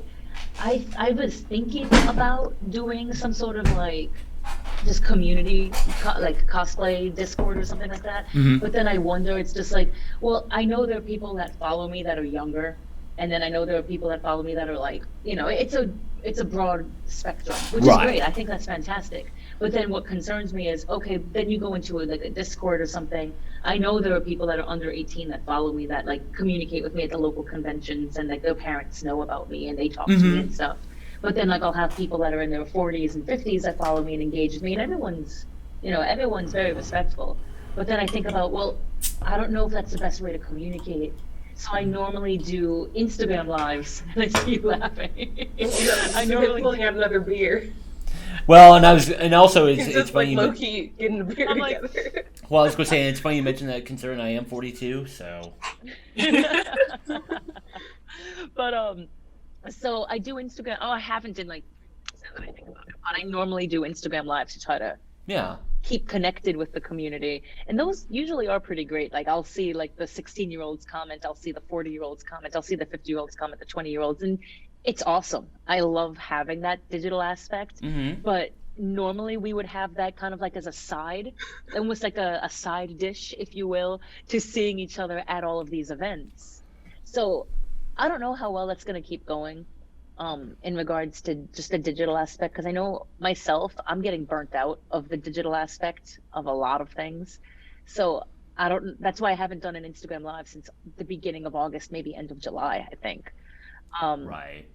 But at the same time, like what we're doing right now, like this is fantastic. I feel very like, I feel very at home, and I'm like having a conversation and I'm socializing. Yay. Well, So this is fantastic. Yeah. I don't know. I don't know what the future holds right now. I'm just tired and old. I don't know. I have I know that ibuprofen wasn't a right good here answer. in case you need it. Just saying. Listen, So, I feel you. Don't you fret. Everyone just pulls their medication out. Don't you fret. Oh my goodness. Get up, alone!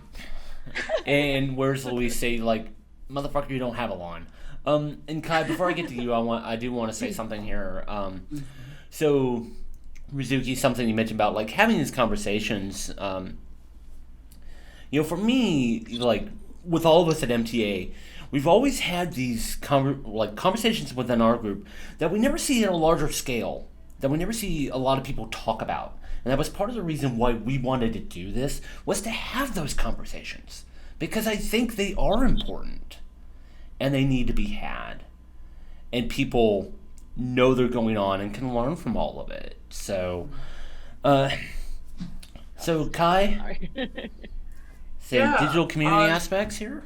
Community aspects. I feel like here lately, social media, which I just said I hated it, so now I'm about to say something else, and I sound like a hypocrite, but it's okay. Has really helped a lot of communities grow and come together in like a weird kind of way. I've connected with a lot of people who I wouldn't have regularly been able to connect with in my normal like con circuit that I go to because I stay mostly in the South. But now I've got all these cosplay friends from the internet that are all living up north talking about come up here. I'm like, okay, I'll come. But I also think that it's really helped to like bring to light a lot of like struggles as well that we have in the community over this time. So I will say that digitally has helped with a lot of that, and so I think that's the thing that I'm most grateful for when it comes to the digital universe. Other than that, it's crap. But Yeah, there. I think with the digital presence, there's something definitely to be said for representation and understanding, and having these conversations. So it's definitely great for that. So I have two last. One comment before we move to the next thing. One thing that I think that Rizuki kind of tapped on, like the difference between just the live on Instagram where you can kind of read the chat and talk. I think that something like this, we can actually get people together, see these people, and have a more fleshed out conversation works better than just a live where it's you occasionally reading the chat and whatever you're talking about. Because this like promotes better conversation, I think, that is going to be more meaningful. Yeah, definitely. So I have two last questions here, and I'm just going to kind of rotate around and then come back to everybody here. So the second to last question, are there things to maybe reconsider regarding your quote-unquote relationship with cons and how you interact with them? And Kirsten, I'm going to start with you on that one, honestly. I'm still thinking about this one. I'm passing for now. Come back to me. Okay. So Reverse. So I guess we'll pass the puck. I guess we'll pass the puck to Rizuki in this point. So I'm pretty sure she would Okay. have thoughts. So Yeah, I do. It's I've mentioned this on different lives and things that I've done. If I knew that Katsucon was the last time I was gonna see certain people, or that Anime NYC 2019 was the last time I was gonna see certain people, I would have hugged them more. I would have stayed up till 4 a.m. instead of passed out like the old human that I am. I would have done more things. So part of me is just like, I feel like when cons come back, I already know I'm going to cry. I'm an emotional person. I'm a crier. Like, happy, I cry. Sad, I cry more. Angry, I cry. So, but I think that the biggest takeaway for me is when conventions come back, I want to be, this is gonna sound weird because I'm already social. I want to be more social. Okay. I want to, like, more dinners with everyone. Or, maybe we'll stay until Monday night so we can, like, have some sort of, like, movie night on Sunday before we all leave on Monday morning or something. Like, That'd just be fun. more together times. Yeah, like, and it doesn't have to be in cosplay, but that's fine too. Like, just more things together, more time together. Like, I really want to take advantage of that so much more. Like, I a lot of times, because I have so many injuries and things, so I'm just like, guys, I'm gonna tap out. So, like, I'll go back to my hotel room, but now part of me is just like, no, just lay on the floor and crack your back. It's fine. You can lay on the floor. I just miss people. So I think just more socialization, just more opportunities to, you're from California, I barely see you. Let's have dinner. I'm going to get sick, but it's fine. So, I don't know. I think that's the one thing I really want to take more from cons, just people. Okay. I have a problem. All right. Kai? I would say along the same lines for me. If I would have known if that October at AWA was going to be the last time that I would even go to a con, I would have definitely finished that costume for that contest, because now I'm fiending. And it's like, I am a very social person as well. I miss seeing friends that I haven't seen in a really long time now. It's going to be almost a year in October, and it's frustrating.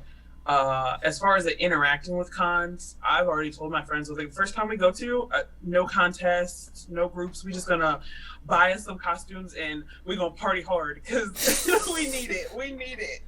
Look, if y'all see me drunk in the corner, just leave me alone. Okay? It's all good. Just give her some Advil. Right. Hey, Exactly. we might join you in the corner. Right. Like, just bring come some join vitamin me. water to hydrate in the morning. I have a backpack full. I'm ready. Just ready. I was going to say, I was reminded of MagFest where I was beer Santa, and I just bring, like, literally, like, seriously, like, one year I brought, like, 16 six-packs of different Texas beer for all my friends to try. So I get you on that one. Wig-Wig, your take on this? I definitely feel the same way. We, fortunately, for KatsuCon, we decided to take a different way of approaching conventions, and we did kind of more like what Rizuki was talking about. We're spending time socializing and meeting ourselves of our friends and taking the time to cultivate those relationships, because they are the people that we only get to see at KatsuCon once a year, or twice a year because we go to another East Coast con, but we only ever get to see them if we go to them. So we made sure that we spent time with them, and that it made KatsuCon a much different experience, because usually we do a bunch of photo shoots or we do the contest. So we had stopped doing the contest, and then last year we did, oh gosh, I booked probably like 10 photo shoots or something like that, Good or Lord. over the weekend. Yeah, we went hard with costumes and everything. But then this year I booked 3 photo shoots, and we flew for the first time, so we did not drive the 24 hours to Katsu. I Yes, know we- that drive.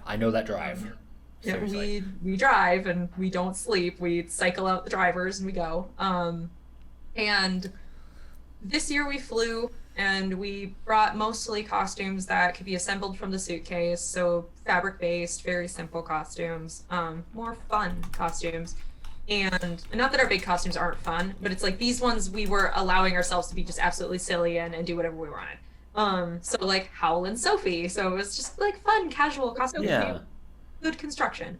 Because we did do photo shoots, but I only booked with 2 photographers one of them being like my best friend and the other one being a friend of one of my best friends who's now one of my best friends. So it was a good experience of just having a really chill, low-key con at one of the exciting cons of the year. It was a weird turnaround, but I'm happy that I did it because now I realize that like I haven't seen some of these people for almost a year now, and it's sad. And I'm glad I was able to spend the time with them, even though it wasn't like, you know, the whole con or hours and hours. Even if it was just like a quick 30-minute like sit and chat, and then I got to jump to the next group of friends, it was still good. So I just more of that moving forward. So, Kirsten, your thoughts on this here? Yeah, I'm ready now. I definitely agree that, like, in terms of Katsu, having it as a laid-back con is a well-needed break, because Lauren and I here, generally I'm like, okay, we'll do the contest on Saturday, and, you know, contests eat up your entire Saturday.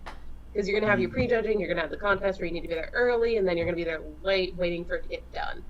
Katsu, on the other hand, so far we have not competed there, and actually I think Wig-Wig convinced me that we're never going to compete there, just with how the setup is. It doesn't seem pleasing.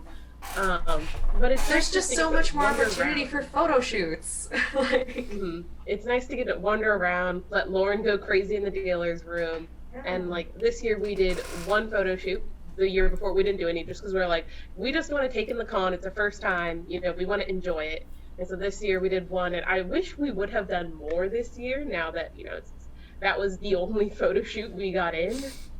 But going forward, I definitely think having more of that, like you guys said, the relaxed, fun time, not the stressed. I was crunching to get my costume done, and now I'm going to sit in a corner waiting for the cosplay contest, and then I'm just going to throw money at stuff and just barely get time with friends. You know, because it's that interaction that makes the convention fun. Like, contests are fun, but what's even better than the contest and going across stage is hanging out with your friends backstage, waiting to go on the stage, you know? So it's, and Lauren, hide your wallet from Lauren in the dealer room. Don't let her use money. Yeah. Feed in the dealer's room. She's just like, especially if it's idol stuff. The idol booth at Katsu is dangerous. Idols rule everything around me. Yeah. I was gonna say, for me, real quick, on that particular regard, I've always kind of had this kind of strange relationship with cons. For me, I don't go to cons for the sake of going to cons. I kind of need something there to pull me in.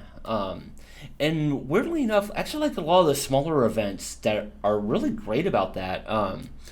You know, when OkashiCon started a few years ago, you know, it was a small event. It was fun. It was chill. I loved it. Like, go hang out with people. And then eventually we got to go do photo demos and panels with them, which is great. Same with IkiCon. Same with UshiCon. Same with Classic Game Fest. That's the stuff I like doing, and especially because for some of them, Classic Game Fest is a great example. It's because they bring in so many of my musician friends to come play. It's kind of like a family reunion for me. So I will always go do that. Where compared to, like, say, the huge Comic-Cons, you know, they're bringing like 50K or whatever for attendance, I don't give a shit. It's not, like, I'm not interested, and it's not fun.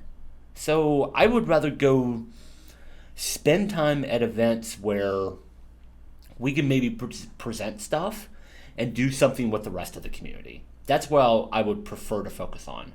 And for some competition aspects, you know, like Kirsten, because that's what she wants to do, you know, I'll help. I'll go play Cosplay Pockets. He makes good cosplay pockets and good. I drop this, and if I lean over, this is falling off my head. Yes. So I'll play Cosplay Pockets. I don't care. Whatever. So that's a great name for handler. Cosplay That's a good name. and just put because on a shirt for him finally. Well, and Jesus, Tao, you just now get up. You've been over on the beer fridge for like an hour. And I was just about to say, and I'm pretty sure everybody knows this bit from Jim Gaffigan, Cosplay Pockets. So, and maybe at some point that'll be a shirt. Who knows? So, the very last question I want to ask, and Kirsten, you're going first on this. You're not passing the puck. I Card, don't I give a used my shit. reverse card already. Is there anything about cons you don't miss?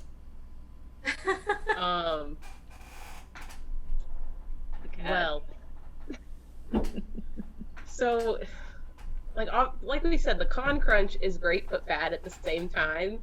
So I don't miss the bad of that, the torturing yourself, staying up till 4 a.m., gluing down rhinestones, or like the feeling like you don't have enough time to do all the things you want to do at a convention because you want to hit up the dealer's room, you want to hit up the artist alley, you want to do your photo shoot, you want to maybe say hi to your friends too, and it's just like the crazy of trying to make all of those pieces into 3 days.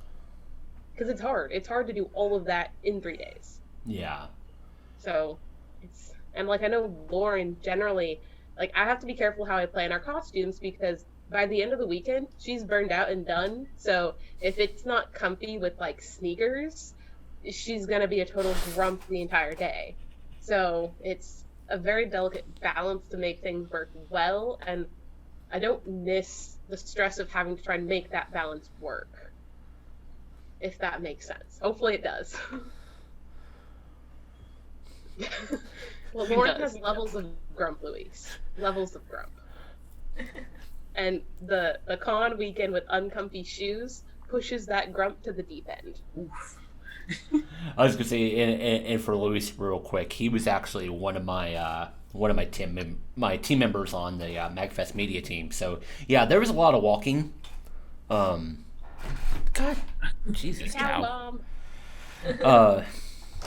So and actually, Kirsten, just as a quick aside, because they mentioned this, or actually, Allie mentioned this in chat. Handshake guy. Oh my God, him. No. Okay, so imagine this. You're walking down the aisle of, the dealer's room, and someone comes up to you, and they're just, staring, and their hand is, following you as you try to move away because they want you to shake their hand before you can leave. It's weird. It's creepy. You don't be handshake guy. Don't like that. Not a fan of that. There was one time because we were actually trying to get somewhere, and he cornered Lauren, and she was like, "I am running late. Move out of my way." Lauren does not give a fuck. I guess that's another thing that I don't miss from conventions is the creepy people you run into, because there's always those creepers that are just handshake guy or a little bit too touchy, or the ones that are like, "Oh, I'm gonna randomly snap pictures of you," and you're there taking your wig off and eating your food. Yeah. And as Louis said, blisters and stuff, you don't miss blisters on your feet and things like that. But definitely the creepy people you meet. So Wig-Wig, what do you not miss? It was said in the chat by someone that I know. I don't miss the drama, honestly, of the convention, because unfortunately, you cannot please everyone, and you have not pleased everyone, and there may be the bad blood and stuff, from the community. It is just such high drama, and it's just we're all nerds in a building buying idol junk. Yeah. Come on. Get over it. Stop stink eyeing people across the the con floor. Stop stopping your feet when you walk past someone because you don't like them. Just make your con a better experience by hanging out with people that you like. Stop trying to find the people you don't like and making yourself miserable by stewing in it. Move on. Literally move on. It's just so much easier if you live healthier and just let go. You can please everyone, and you're always going to be someone's villain. It's fine. Just move on. You're not meant to be everyone's hero. It's okay. Sometimes you are the evil twin, and just deal with it. So And that reminds me of seeing it how some people kind of have to go out of their way to try and one up someone else. They're making a so-and-so costume. Well, I want to make that. I'm going to make it and make it way better than theirs, and I'm going to wear it the same day they're wearing theirs. They just go out of their way to be mean. It's so exhausting. I can't imagine how those people function. I can barely function as a mostly positive person. Right. If I put energy into trying to do something to one up another person, specifically about their costume and wearing it on the same day and planning my con around this other person to make them miserable, to make me feel better about myself, gosh, I must be a very small person then because I must be exhausted. Like, just throw in the towel, move on. Like, Or you do like Sailor Moon me. meetups, because I've seen it there too. Let's say, or you do like me and you get some people to do it for you, like Luis here. He says, like, I like when people start getting aggressive, I start ruffling feathers so bad. And he fucking does. There's a reason why he's the assistant to MTA. But if he notices, like, those creepers trolling you, Luis turns up the annoying switch and makes them leave. It's wonderful. He is So, I'll very... find Luis then. I'll be like, save me.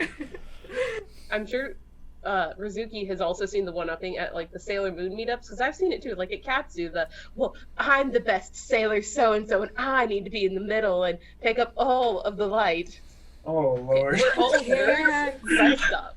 I can't. Yeah. My favorite part is at a lot of conventions, at Otakon, Katsucon, and Anime NYC, I'm either the host or co-host of the Sailor Moon group, the photo shoot.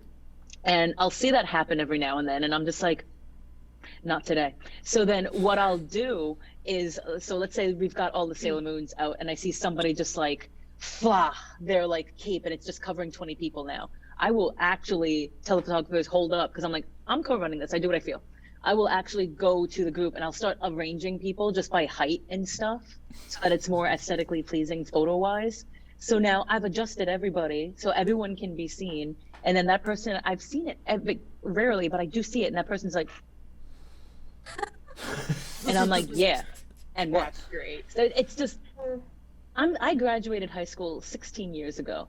I don't have time for your high school petty drama. I'm better than you, and I said it this. I don't care. I do not care. I am an adult with an adult job, using my adult money to buy pictures of swimming anime boys that I put on my wall, and I happily sleep next to them. That hits you real Soak all day. Anyway. Like, honestly, if you feel that someone is such a threat to you that you need to like go out of your way to make them feel bad, like, you need to recalculate because I'm sorry you peaked in high school. I have surpassed that. I'm going to move on, and we're all idiots in costume buying idiot geeky things. You are not better than me. I am not better than you. Move on or go back to high school. I don't know what to tell you. I ain't got time. Well, I was going to say, we certainly know now that Rizuki's fuck balance is at 0. I applaud that balance. look at my field, it is barren. Look at it. Look Yes. how like here. I will show you. I even have it ready.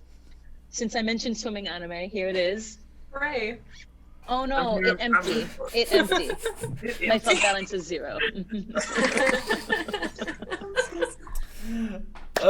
So, Kai, what do you not miss? Oh, yes. First, I would like to say, Rizuki, when you were talking about your swimming man poster, that was too real. Mine is right above my bed.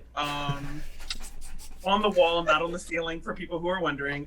Anyway, I would have to say for me, and this is a conversation for another day, but the lack of representation is something that I don't miss with conventions. Oh, yeah.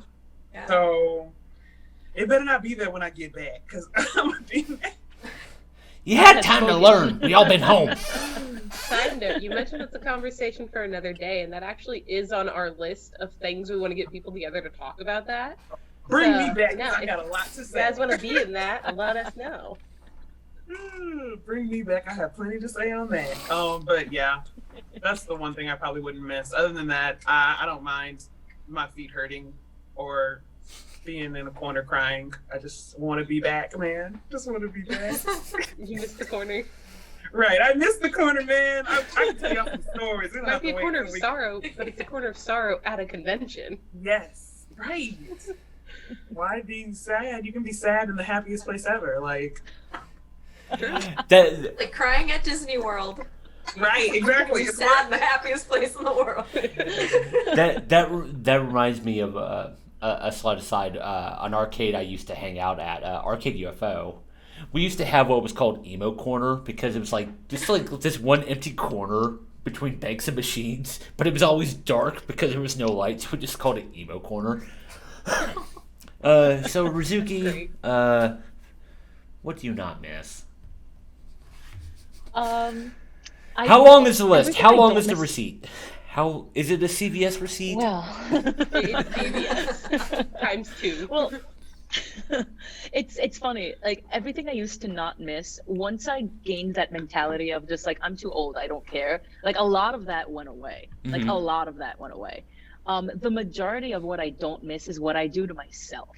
Actually, like I'll look at my body a certain way and be like, oh, I shouldn't wear that, or oh, I didn't work hard enough on this, or oh, my glasses, or oh, this, or I compare myself to everybody at a convention. And did I work hard enough, or did I do hard enough? Did I pose well enough? Did I do this? Did I everything I hate about a convention, it's because I con crunched, or I looked at myself in a body dysmorphic way, or something like that. So the thing I don't miss about conventions is just how negative I am toward myself. That's like thing 1 through 10 of what I don't miss about conventions. Okay. Thing number 11 are creepers, because I had a stalker at Anime NYC, and that was a beautiful time. That was a beautiful, fantastic time. But on a positive, when I go to conventions with my fiance, he has the most amazing resting bitch face that has ever been put on a person on this earth. So I post selfies with him all the time. I'm like this, and he's just like, there's no expression. You have no idea. Is he happy? Is he sad? I have no idea. I can't tell you. But the minute somebody just starts saying something to me, and they did when I was dressed as Sailor Starfighter, because like I'm naked basically when I'm Starfighter. So I'm walking around with my fiance, and this one guy comes like, "Oh, like you look great." His eyes are not on my eyes. Like his eyes are clearly elsewhere, and I'm standing here. But then my fiance goes, "You're not getting a photo. Goodbye." And that I miss that because I enjoy his energy. But I don't miss the creepers, and I don't miss how negative I am to myself and how negatively I treat my body. So that's my answer to that. Okay. I think for me, the one thing I don't miss, I'm gonna do a super basic one, is sometimes where locations don't give the best food options. Like That's true. That's a good one. That is a huge mood. Well, no, so Kirsten, you know this, like IkiCon, where Their food options suck. the food They have, options like, a suck. Cheesecake Factory, a burger place, and then they have like this teeny. There's one thing like actually in the building, and you can get like chicken strips, coffee. Oh, like a concession stand place. Kind of, Yes but and it's no, not like yeah. a convention center. Like they don't have like the maybe they have nachos, but it's like really basic, and you're just like, well, I don't want to pay for Cheesecake Factory. I don't want those stupid chicken strips again. You go to Five Guys because that's the burger place. But then, And then when you they get said they grease all were, over your costume. but then when they said they were going to move downtown, and actually I saw people bitch about the venue potentially moving downtown. It's like, oh, parking sucks. There's nowhere to shoot. And I'm like, there's so much other stuff downtown. Like, you have so many good food options. It's like my joke is like, we can feed you. We can feed you all day, every day. We're not feeding you bland food. We're not giving you shitty beer. None of that's happening. Not on my watch. Not on my watch. Well, If I that's feel your like if you're in problem. downtown Austin, you probably have better photo shoot locations because it's not that far to get to the river or like the Capitol or some of those cool like old buildings and parks that they have that we didn't have at the other location. Yeah, exactly. As long as you don't do it, on a cold, windy day like what we did in MHA that one time. Don't remind me about that.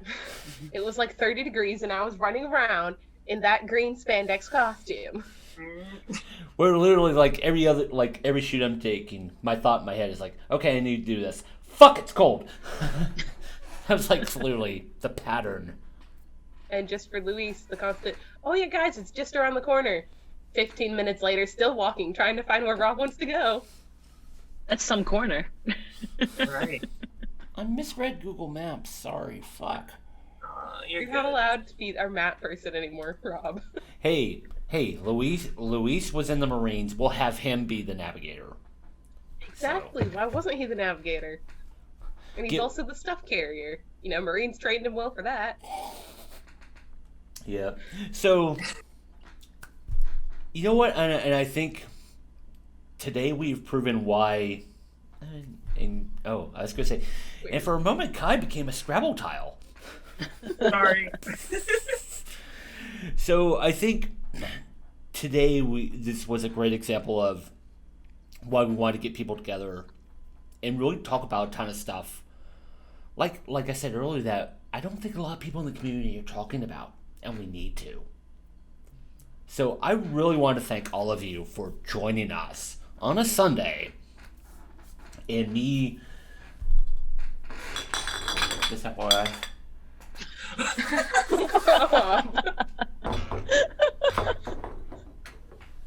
You good? As a friend would say, hashtag don't fuck around. Oh man. But yes, thank you guys so much for Yes. coming and joining us. Because, like, when we had this idea, and I was like, okay, we need to hit up these people. They Mhm. would be great for having these conversations. And it was amazing. And I'm so glad that you guys were able to make it. Yeah, and you know, with some of the stuff we've seen you post online and such, it was like, we know this is going to be a good conversation, and yes, it has been. And so I thank you for joining us, and hopefully in the future we could do other things, because you ought to see the stream idea list we have. It's It's a CVS receipt. Good. As it should be. Is there a coupon at the end? no, but I there's don't. a I don't giveaway. have anything for Skillshare or Squarespace. Okay, and I Have never a will. giveaway. But we are but we are doing that giveaway, you know. So for words. So Words are hard. so if you see the post on MTA or Kirsten's Instagram, just like and comment. If you see it, post it on your IG story. That's another entry. And also, if you follow this Twitch channel, because this is something we're trying to grow and we want to do more with in the future in various ways. Not only like this, but we also want to do craft streams and just really kind of share a lot with the community. And like I said, there's a bunch of stuff people don't talk about. So, all right, I'm gonna go around the room. Kirsten, any last words for you? No, I think I'm good. Wig-Wig? I've talked a lot. The biggest thing is make positivity. We're all living through a really hard negative time, and the best thing we can do for ourselves and for our community is to just try to hype. Like, you know, like your friends' posts, share your friends' posts, hype your friends, they'll hype you. Like, Yeah, very. bring the love. Like, honestly, cut the drama, cut the crap, you know, find your friends, you know, hype them. So, you know, just make yourself a comfortable, positive place, and then just work in it. Kai? Ditto. Live your best life. It's 2020, so now is Yes. the time. Yeah. Do what you love and love what you do. Say we have the space to do so. So, Right. Exactly. so Rizuki, for you? There's two things real quick. One is just a comment. Every time you say MTA, I get so confused because I'm just like, I think Metro of the Transit subway system Authority? in New York City. Right? And I'm Yes. just like, what, Not even what? in New York, and I What is think the that. subway doing? Every time you say it, I just get confused, and I hear this next station is Penn Station, and I'm like, oh, Penn State. I'm sorry.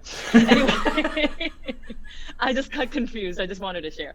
But my actual comment is I agree with Kai and Wig-Wig. I have been very transparent in how this has been affecting me mentally and emotionally. I've been on a roller coaster that has no ending, and I get very car sick.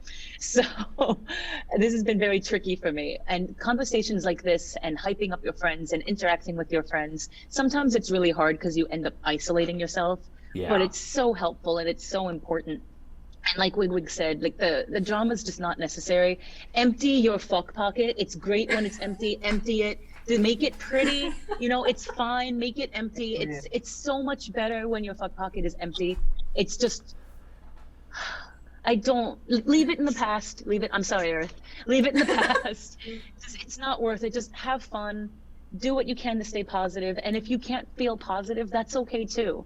But you know, don't isolate yourself because this isn't this isn't something only you are going through. We're all going through it, and it sucks for all of us. So it's okay. Yeah. So. I hit you. I'm sorry. So, once again, thanks to all of you, Rizuki, Kai, Wig-Wig, and tell your husband thanks when he's not on whatever the hell he's doing. His job right here now. is done. Yes. So, like I said, we are doing the giveaway for the embroidery kit and the Art of Wigs gift card. So definitely follow us, find the photo, post, comment, share on your IG story, subscribe to this channel. I do have a couple.